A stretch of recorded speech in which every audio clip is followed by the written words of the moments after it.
Hello, and welcome to the Student Ministry Conversations podcast with your hosts, Russell Martin and Brent Aiken.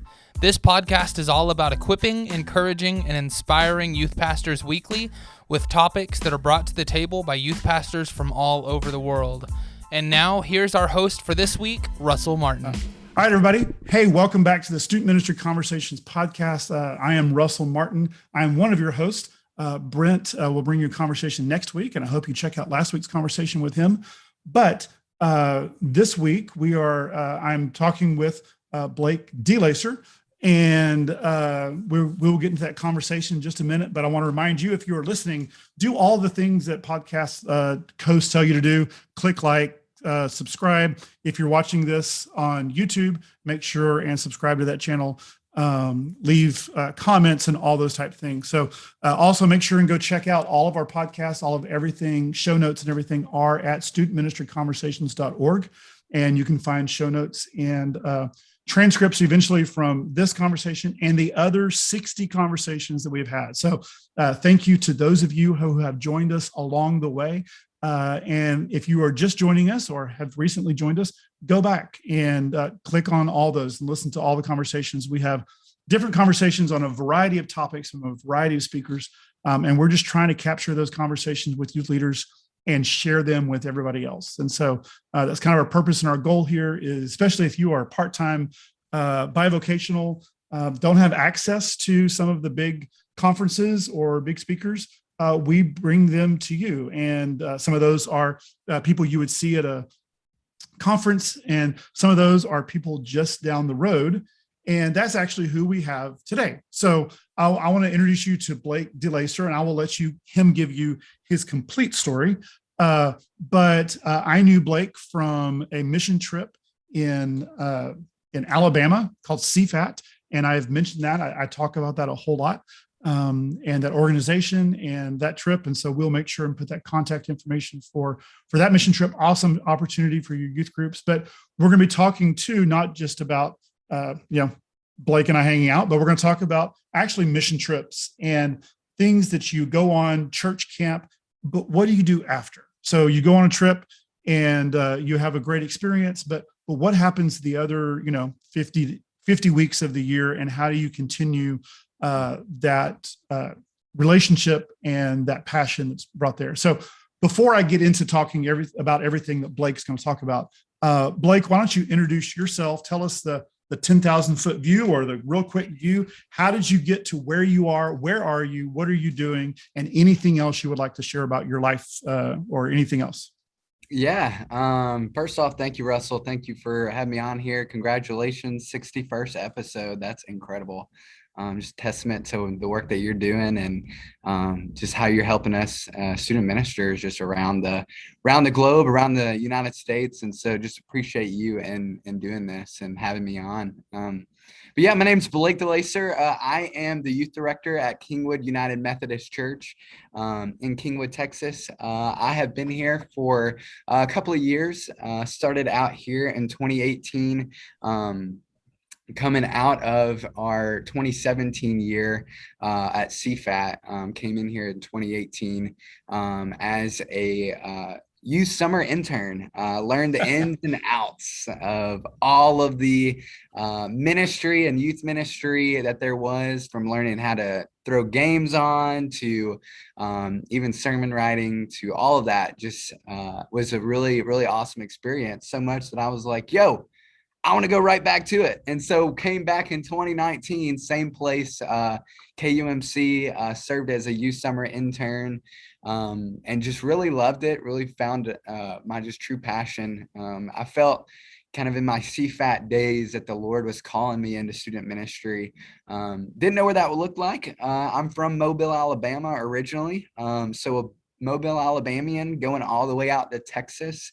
I never foresaw that happening, as I do with the many plans that God has for us. I feel like everybody, once they say, I never saw me go into that direction, or I don't even want to go there, I kind of want to stay put. God's like, no, I've got some changes for you. I've got some new thoughts for you. And so one of that happened to be coming out here and actually moving. So I would go back to Mobile. I would work I was in college. I was actually had a degree in cardiopulmonary rehab, which was totally off the wall. And then did that, but also just felt this stirring of God saying, "Hey, like I get you're over here doing this, but I have so much more for you. I want you to lean into what I have for you." And so really found myself here, ended up moving out here right after the summer of 2019, packing everything that I owned up in a U-Haul, shipping out here, and becoming the associate director of student ministries at KUMC. And then was served for that January, right before COVID hit. So moved out here in January, couple of months went by, and then boom, ministry like just halted and Shut down. Yeah.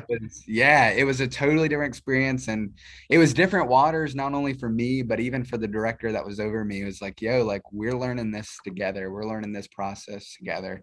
And so as kind of the Lord had been faithful in the midst of that, just found myself wanting even more, not necessarily a position, not necessarily going into ministry, but I just wanted to lean more into the calling that God had on my life. And so ultimately, God, through that faithfulness, gave me the opportunity to step in to the director role on June 1st of last year. So I've been in this role for about a year now, and just absolutely loving it, have an incredible team. It's awesome to be able to kind of step away and it not be about me. That's one of the biggest kind of my mottos in ministry is, if I can step out of the equation, and if I was removed from the equation, will everything just still run? Will everything still go? Will everything still operate? And so I just have a team that is just absolutely encouraging to me and just pours into me every day as much as I do them. And so, yeah, that's where I'm at. The Lord is still just moving in my life, and got a wonderful lady friend. Her name is Michaela. She leads worship for us a bunch, and she is just a rock star, holds me accountable in many ways. So, but yeah, that's really about me. Awesome. And like I said, I knew Blake from that one week at CFAT, and then kind of followed a little bit. I mean, I got on Instagram and was able to follow and keep up. And I came in December of 2020 to Lake Houston UMC. And so we are now just, a few miles apart, not very far at all. We can meet at Sharky's real quick or anywhere else. And my wife teaches at Kingwood Park. Really? Yeah.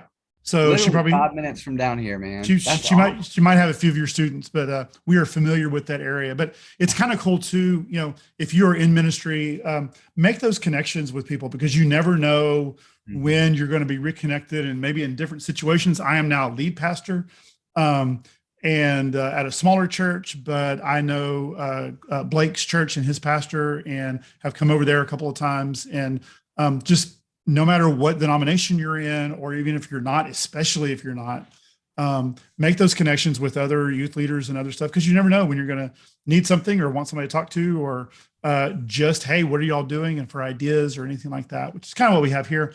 But Blake, one of the things we were talking about, or the main thing we're talking about today, is trips. So y'all have had several trips. What trips do y'all normally do at your church? Like summer trips? Yeah, so we actually do 2 high school armies. We do a June and we do a July, 2 different locations. We have since kind of pre-pandemic, we were doing a mission trip overseas. We've gone to Costa Rica, a couple of other places. And then we do kind of a middle school mission trip towards the summer. That's actually in-house. So it's in Kingwood, and our students, kind of like a mini Army, where our middle schoolers kind of have that kind of experience stepping into missions and serving the community around them. So it's kind of what we do for the summer. Yeah. We're talking about those trips, and on those trips, obviously great highs, things. I'm going to ask you to share in a minute, just a couple of kind of your favorite experiences, or the ones that you're most moving. But then we're going to transition into what's after that. So what are some of the trips that you have done, or what are some of just, you don't have to be specific, but just some of the things that come from a group going off and doing a mission trip, or Yeah. even camp? I mean, it's Yeah, absolutely. I think one of the probably my most favorite thing about those trips is they're unplugged. They're removed from society. They're removed from the culture. They're removed from distractions. And I think that for me has been probably one of the most beneficial, but also eye-opening things to kind of experience as I'm walking with students in the midst of retreats, in the midst of these camps. And in that, in removing distraction, it's almost like we need to remove distractions from our culture, right? Need to remove these things. You just see there's just more of a pursuit by our students, pursuit of what is God saying to me? What is God speaking to me? Pursuing him in worship, pursuing him and even conversations amidst each other. We as youth pastors, you probably know, like on a normal Wednesday, Sunday, just regular routine, you don't have those deep conversations all the time. But when you step into a camp, it's just, there's this vulnerability that takes place. That's just nothing like anything else. And vulnerability for students and opening their lives, opening their thoughts and just their souls, and for what God has for them. I just love, I think it's just so awesome being able to sit back. A lot of times I'll just sit back and just watch our leaders lead, even our student ministry kids, like they lead and they take off and they're up there with worshiping and just reckless abandonment.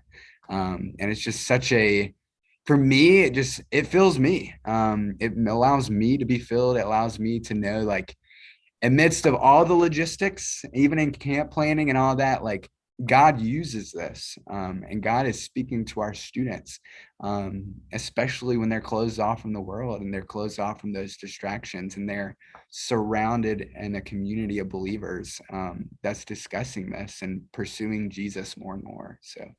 you mentioned vulnerability, and I can't help but look back to your left shoulder, Yeah. I think, and see your poster up there. Also notice that your room is not square because the lines at the top don't match up with the. Yeah. So I have just set off somebody watching this, and they are just like, they're not going to be able to listen to anything else. That's all they're going to see is the. I've never noticed that. Like, I'm sitting here going, dang, like what? Oh my goodness. Now I'm gonna point it out to everybody. As youth leaders often do, we get distracted easily, and I still get distracted easily. So yeah, I've noticed that too about trips. I mean, and you know, UM Army, like we talked about, and if you're listening to this and not familiar with UM Army, it's a summer mission trip. So think of your summer mission trips. Even our kids just went to Fuge, which is more of a conference style trip. So they sleep in a dorm room or a hotel, but with their own group. But then they do the conference style worship, and then they go out during the day and do mission stuff. Or whether that's church camp, like Blake and I will spend a week at Lakeview Church Camp in a little bit, and it's a different style camp. But in each of those, like you said, I think the key is that for the most part they are more disconnected, and it's levels of that. I mean, when we went to CFAT, you had to be disconnected because there was no cell service, there was no option. When you go to like UM Army or a mission trip where you're in towns, you may still have cell phones or anything like that, but there still is those moments of disconnect. And if nothing else, disorientation. You're not in the same place where I can go to my friend's house. So you're not in the same, you're at least in another area. So anything else about that disorientation and that makes those trips special, or that you find that students react to in ways that they don't normally when they're, Wednesday night? And I think even I know I mentioned community so much, being surrounded in that community of believers. I mean, you see it's almost like a camp family that it ends up turning into, that they unite with people that they wouldn't unite with outside of camp. Yeah. And I think our hope and prayer is for them to continue those relationships, continue to develop those relationships in the schools and in the communities. But I mean, it's just, I feel like camps are such a, just evidence of how God intended for our community to be, just in worship together, in prayer together, in community together. And so just really, I think that's the big thing that really just echoes throughout camps that I've seen. And I'm glad you mentioned that, because it's one of the things I want to get to next is what are the dangers of that? So, when you mentioned that kind of family come together, and I'm supposed to ask you the questions and not answer those first, but I want to answer this one. You're good. I remember, so our group went to the CFAT camp several years, and you kind of have those inside jokes, those inside things. It's a CFAT thing, or it's a UM Army thing, or it's a church camp thing you wouldn't understand. And so speak to that and other dangers that you see, or at least warnings, that when you come back from camp, you're like, it was a great experience, but I noticed these are some of the negative things that I need to make sure and watch out for that you could help someone else watch out for. Yeah. I think you hit it on the head. I mean, we want to continue that unity moving forward, and know that what happens at camp, you have the old saying of what happens there stays there. We don't want that.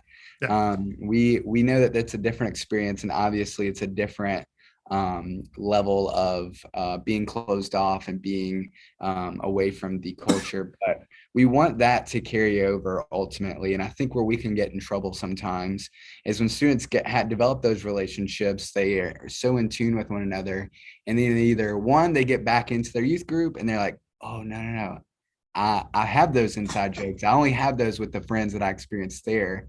So almost kind of makes them close themselves off to other people rather than the people that they experienced at the camp, all those feelings and emotions with. But I think also where it can be debilitating is when you have a student who they're really connecting in a relationship with each other, and then they go back into school, and then they completely ignore that. They see him in the hallway and they go, peace, like don't say anything. And it's almost like, I wouldn't say two-faced, but it's just like a different level that the culture is affecting them to where they're like, I don't want to even recollect on what happened here. And I think that can be so dangerous, especially for students who are trying to find community, especially in the youth group, in the church, of saying, hey, like, these are, wanting to have people that are in their lives that aren't just in their lives at church, aren't just in their lives at youth camp, but are in their lives when they move into school or they move into the rest of the culture. Ultimately, our goal is for them to fight the culture, or go against the culture themselves, because we can't do this alone. Like we cannot do this by ourselves, and it is unsustainable. So, well, I know, we always have those kids who, were disappeared for the rest of the year, but they showed up for UM Army, or they showed up for this. And I was never one that was going to cut people out, but I also know that there were some who were just seeking. They had that mission trip high, or that church camp high, or that retreat high, or whatever it was, and it didn't translate.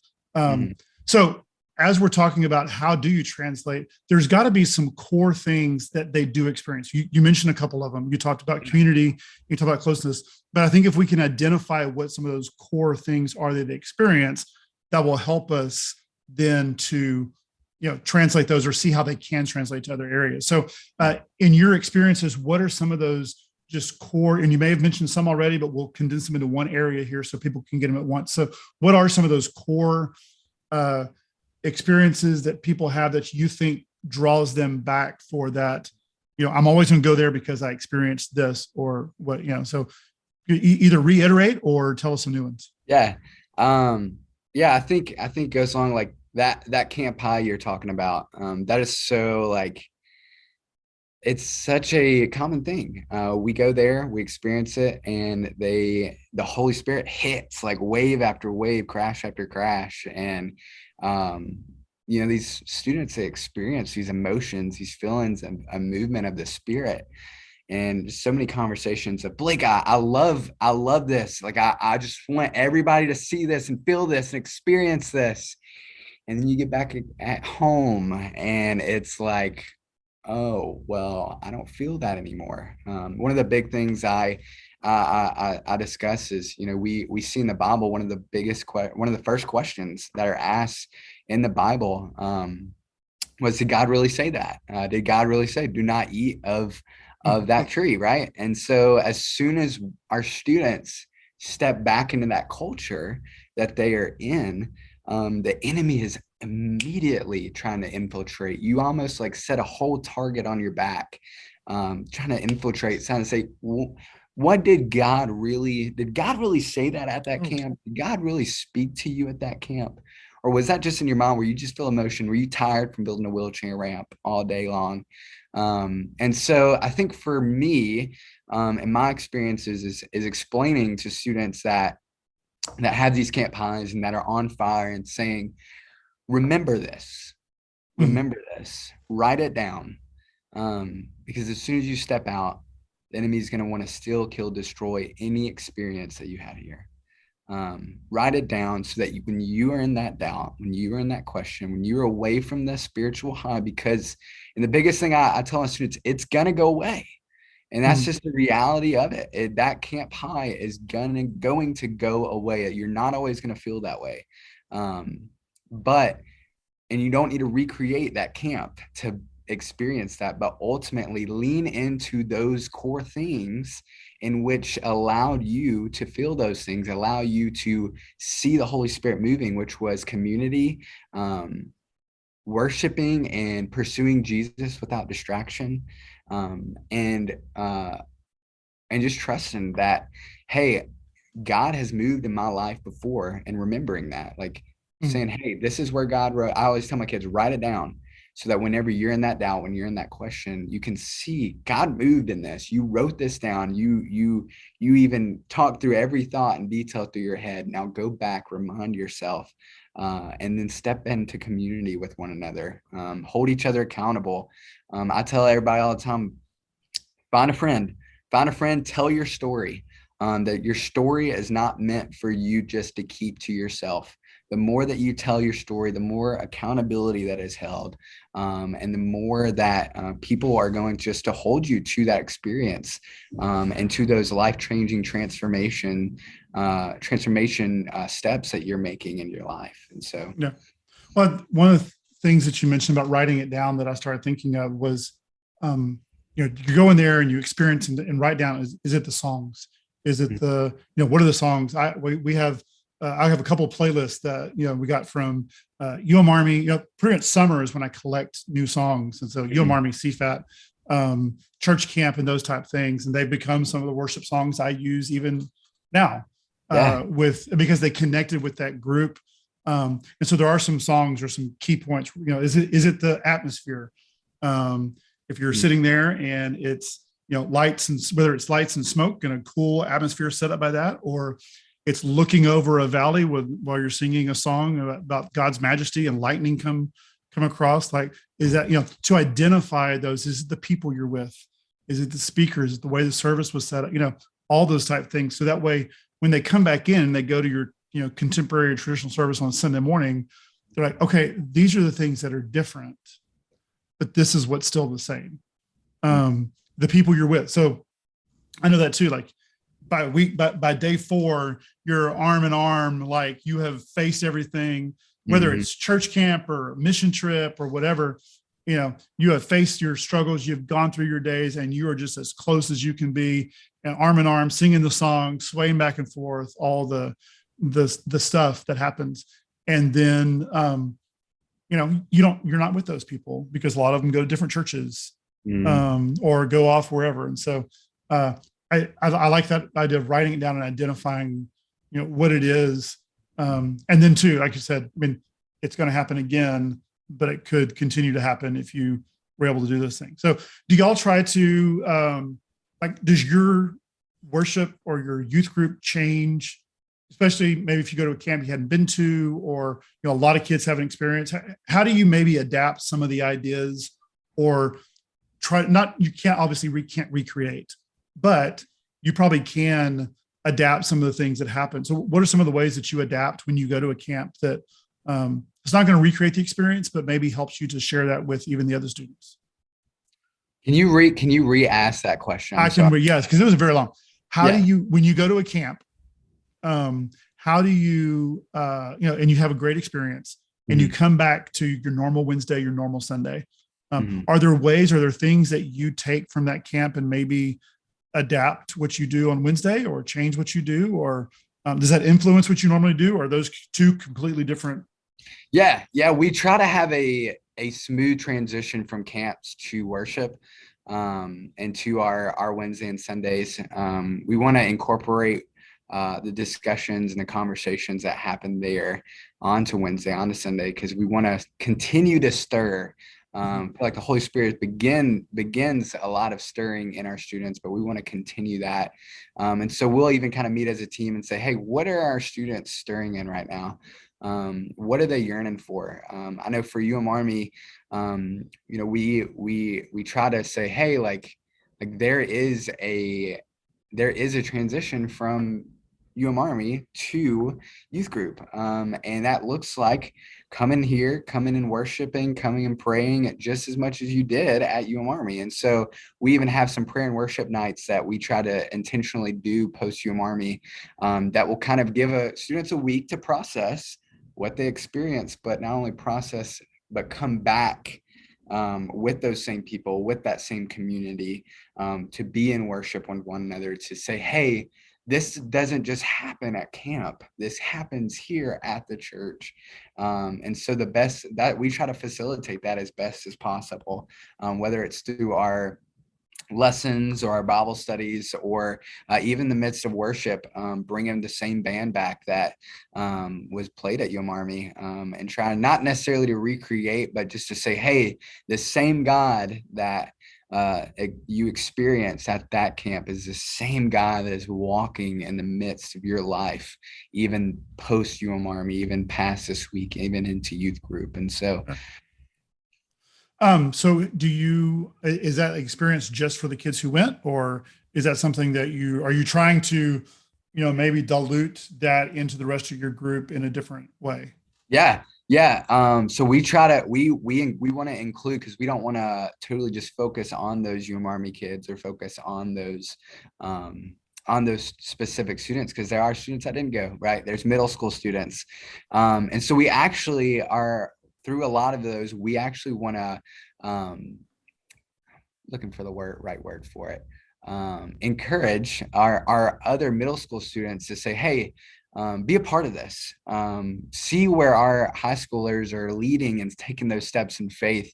What does that mean to you? We even give opportunities for high schoolers to say, you've experienced this, right? So why don't you go back and give that testimony, give those testimonies to our middle school students. Like our middle school students, as much as like me and you try, like when your years in youth ministry, try to say, hey, I get where you're coming from. When it's coming from a high school student who is on fire for Jesus, and they step into a room with middle schoolers and say, y'all, I've been there. I was there a couple of years ago.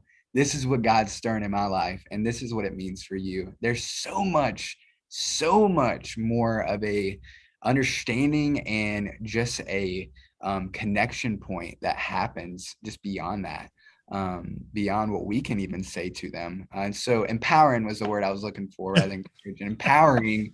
We want to empower our high schoolers to step into those Bible studies with middle schoolers, but also we've been empowering our middle schoolers. We have a really solid group of prayer warriors in our middle school group, who are really tapping into intercessory prayer, tapping into healing prayer, tapping into all of these new gifts that are being revealed to them by the Holy Spirit, and saying, hey, just because you're young, and just because you didn't go to this trip doesn't mean that you can't be stepping back and praying over these high schoolers. And so it's just been cool, because it's like high school's feeding back into middle school's feeding back into high school, and there's just a beautiful circle that's just happening. And I think that for me has been probably one of the most rewarding times in ministry that I've experienced, when I can step back and I can see the leaders in our youth group lead. Yeah. how God intended them to lead. And so that answers your Yeah. question. I don't know if you noticed this too, but I noticed that because we had high school students leading small groups along with an adult, so leading middle school small groups, and through that, and most of those kids who were leading were ones who had been to CFAT or UM Army or those experiences. So like, how do those trips? I know we're talking about incorporating it back in, but this actually goes with that. Is how do those trips kind of increase your relationship with those students and those leaders when you're gone to those? Did they help in that way, or did you see anything? And Like with don't the worry, leaders at the camp? I'll rephrase it. I'll rephrase the question so it makes sense. But because you're talking and you come up with this question, it's not on the list. Yeah, you're not on the good. list, and this is how conversations happen. So like when you go and you have your student leaders, like your students who are high school, sophomores, juniors, seniors, that are the leaders in your youth group, or do you find that those students tend to become the ones who are leaders? And does that help them pour into your youth? So I mean, you already talked about the high school students come back and giving testimonies. But what are some other ways that trip helps those leaders of your junior, seniors, whatever, who are leaders, to come back and pour into your youth group? Did that make me more better sense? Yeah. I think it really just stirs an excitement. I think it really just, there's so much that those leaders, especially the ones who are on fire, they're just like, man, I want to go speak. Like, I want to go talk. I want to go interact with people. And I think that fire just stirs that excitement as they shift into back into youth group. And so I think that answers your question. That excitement, right? That I have all this excitement, this energy, because I experienced this. Now, what do I go and do with that? And so doing that in tangible ways, like, hey, go and sit down with a middle schooler rather than just be a testimony. Like, your relationship with a middle schooler, have conversations, develop those relationships. I think camp's done a really good job. We have a fall retreat that we do regularly, where we purposely mix those high schoolers and middle schoolers together, so that they can build a foundation, they can build that relationship. Obviously, you have high schoolers who are like, yeah. schoolers, that's so awful. But our high schoolers do a really good job of understanding that their call on their lives are so much deeper than just their frustrations with the middle schoolers, and that these middle schoolers are just their eyes are wide open for them and what they have to say. And so, yeah. Well, I had a couple of different experiences. You're going to talk about UM Army the whole time. I'm going to use CFAT as my references, but yeah, absolutely. So sitting up and this happens with many retreats, you have those evenings, whatever like that, where nothing's going on and you're sitting talking with students, and whether you're at a lake, sitting on a pier, or we were sitting on the dam going across with the lake there, and just having, student talking about, there's so much in the world that needs to be done. I want to do something. I don't know what to do. And she was just having this real profound, like, God's calling me to do something, but I don't know what to do with that experience. That not to knock our normal Wednesday or Sunday or whatever like that, but it's not going to be as evident. It's going to take a lot more for because there was no distractions. I mean, when you're laying down in front, looking at stars that you never see when you're normally at your house, and you're just kind of caught by the majesty of what's there, it invokes wonder. It creates wonder. Which I think is something we have lost tremendously. When I can, I don't have to ask about anything. I can find out about it within, a minute. I get to answer. And I think wonder is, Walt Mueller talked about this with his talk about wonder, and maybe somebody else, about just like what's lost. We don't have questions anymore. We can get answers immediately. You learn it on TikTok or whatever. But in those moments, you kind of start thinking, hey, God's there and this is real and what can I do? And she was having one of these moments. And it was getting her to transfer that feeling in that moment to action. And so it's one of the things with coaching that you do, with ministry coaching or Enneagram work or anything, is to try to get somebody from, to move. I can think all the time, I can feel all the time, but it's not that action of doing something. So how do you, we talked about taking your group, how your group processes something and puts it into, your Wednesday night, or you add songs, you bring a band back, whatever like that. But what are some of those things that you help students, especially those who may experience a call to ministry, may experience a call to do something more, that they realize that high school is not all that life is. There's more, and they're called to do more. And I mean, be honest, like that happens a lot at, I know many pastors who were called at Lakeview. Yeah. You talked about your experience at CFAT. I mean, you're a counselor, but still that experience at CFAT.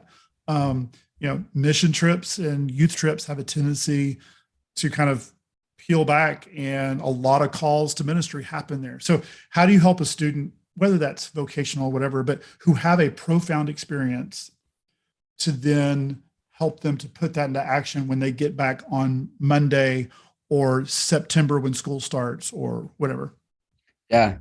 I think the biggest thing that and probably the thing that probably brings me a lot of joy, one of the most joys in ministry, is walking with those students, meeting weekly with them, saying, hey, let's process this together. How's this week been? What is God calling you to do this week? Because ministry, I feel like so many times our students are like, oh, I'm calling in ministry. I know I got to do this and I've got to do this, but it starts with this week, right? It starts with this day. What are you going to do today that is going to set yourself apart from this culture, that's going to allow you to facilitate the movement of the Holy Spirit in this day? And so I really encourage students to, number one, listen. So many times I feel like our students are like, I gotta say this, I gotta get this off my chest, I gotta do this. But God wants to speak to us. It's not us that are doing the speaking. It's the Holy Spirit using us to facilitate those conversations and to speak His word. And so, what is the Lord saying to you? And to even say, hey, specifically, like, are you asking the Lord what He wants you to do? And a lot of times I get back, I have no idea. No clue. I have no understanding of what. And a lot of times I say, that's good. That's okay. Because obviously it's in God's timing. Obviously, the Lord will reveal the plans that He has for you when His timing is correct. Obviously, if I was to know I was going to Texas whenever I was in high school, I would have probably flipped out, right? Because I did not foresee that happening. I wasn't ready to understand that or to know that. But ultimately, just walking with students, challenging them, giving them resources, saying, hey, is this what you're interested in? Here's a book I'd like for you to read, to dig more, for allowing them not to become, I think the biggest killer in students who are called into ministry is they get back into this culture and they stay stagnant with the gifts that God's given them. And so I go back to that word of empowering those leaders as we're walking and navigating those waters together, empowering them and saying, there's a calling on your life, that, it's going to be uncomfortable. There's going to be times where you're uncomfortable, where you're going to want to go back to old ways, or you want to go and slip into the culture. But ultimately, God is calling us out of that.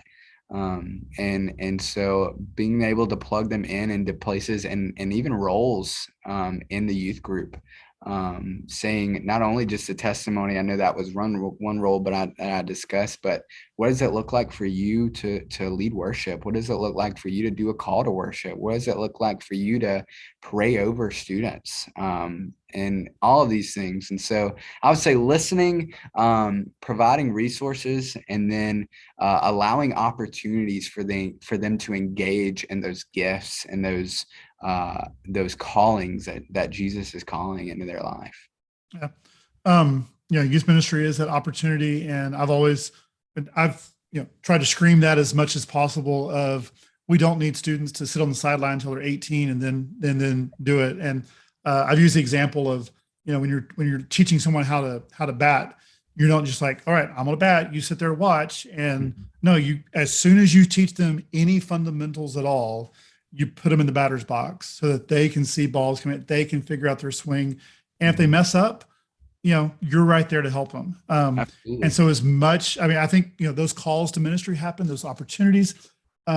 We went to a trip, and I had a youth assistant who wasn't, she wasn't very big on praying for everybody, and, very quiet, kind of reserved. And I'll look over on day 2, which is normally didn't happen on day 2, but day 2, something just moved, something happened, and she is praying over all the students in her small group. And I was just like, who are you? I love this, but who are you and what happened? Yeah. Just seeing those opportunities happen, because you're going to see things with your students that you don't see on a Wednesday or a Sunday. That was one thing I felt huge. I mean, you have a big group. We had a fairly large group at my previous church, and on a Wednesday night, if I gave a minute to every student, I would still not be able to be with them. But we'd load 15 up into a van and a couple of vans and drive 9 hours, and then go to a camp. And this is one of the things that, depending on some camps, the volunteers do all the stuff.